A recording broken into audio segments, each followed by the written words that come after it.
Assalamualaikum warahmatullahi wabarakatuh. Kepada yang terhormat Bapak Nanang Kosim, SPDI MPD, selaku dosen pengampu mata kuliah Pendidikan Agama Islam, dan teman-teman semua yang saya sayangi. Perkenalkan, nama saya Kartika Segarapsari. Saya dari kelas 1B dari program studi D3 Rekam Medis dan Informasi Kesehatan. Pada kesempatan kali ini, saya akan membahas sedikit mengenai kewajiban menuntut dan mengamalkan ilmu pengetahuan dan teknologi atau yang sering kita singkat IPTEK. Ilmu pengetahuan adalah sumber teknologi yang mampu memberikan kemungkinan munculnya berbagai penemuan dan ide-ide baru. Sedangkan teknologi adalah terapan atau aplikasi dari ilmu yang dapat ditunjukkan dalam hasil nyata yang lebih canggih dan dapat mendorong manusia untuk berkembang menjadi lebih maju.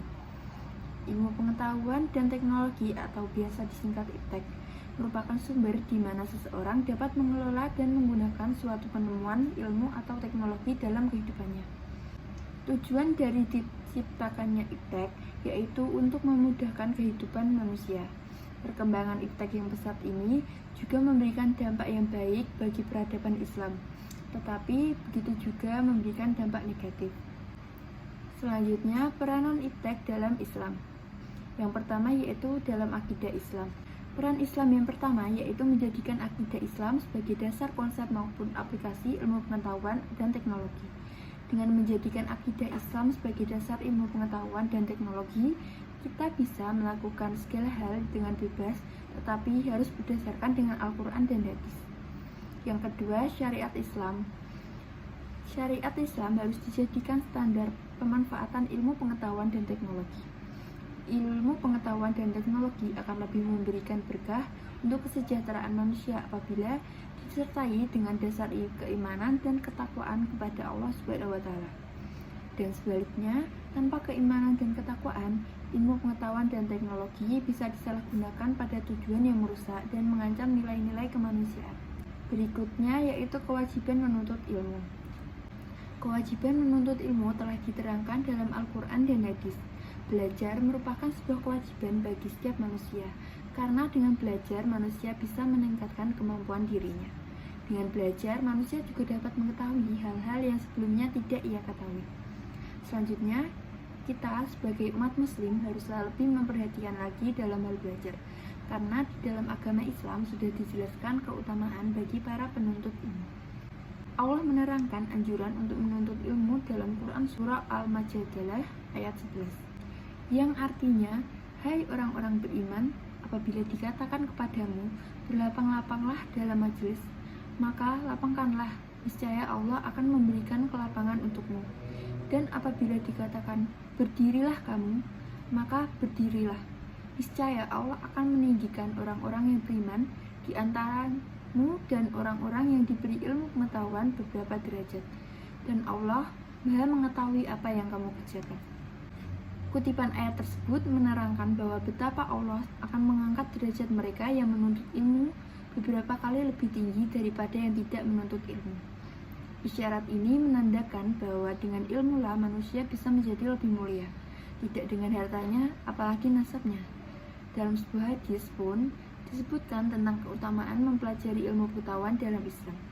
Siapa yang menempuh jalan untuk mencari ilmu, maka Allah akan memudahkan baginya jalan menuju surga.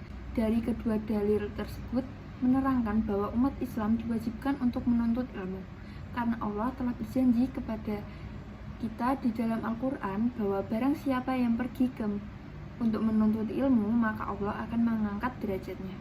Dan Rasulullah juga menjelaskan bahwa dengan belajar atau berjalan untuk mencari ilmu, maka Allah akan memudahkan jalannya menuju ke surga.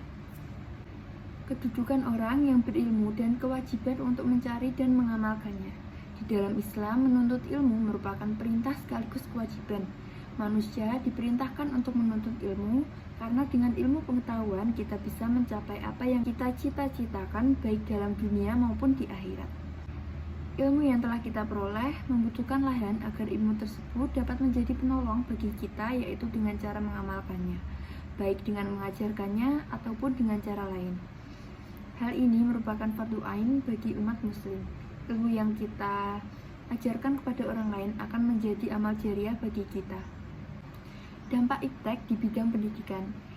Dampak positifnya yaitu inovasi dunia pendidikan semakin berkembang, sistem administrasi pendidikan berkembang, muncul metode-metode baru dalam pembelajaran. Lalu dampak negatifnya yaitu pelanggaran hak kekayaan intelektual, kecanduan teknologi, dan juga sarana untuk mencontek atau plagiarisme. Berikut beberapa contoh penerapan iptek dalam kehidupan. Yang pertama yaitu kita bisa melakukan pembelajaran daring melalui Zoom meeting. Lalu kita juga dapat mencari referensi jurnal untuk bahan pembelajaran. Kita juga dapat menonton video pembelajaran melalui YouTube, dan kita juga dapat berbelanja online melalui aplikasi. Sekian yang dapat saya sampaikan. Apabila ada kesalahan, mohon maaf. Wassalamualaikum warahmatullahi wabarakatuh.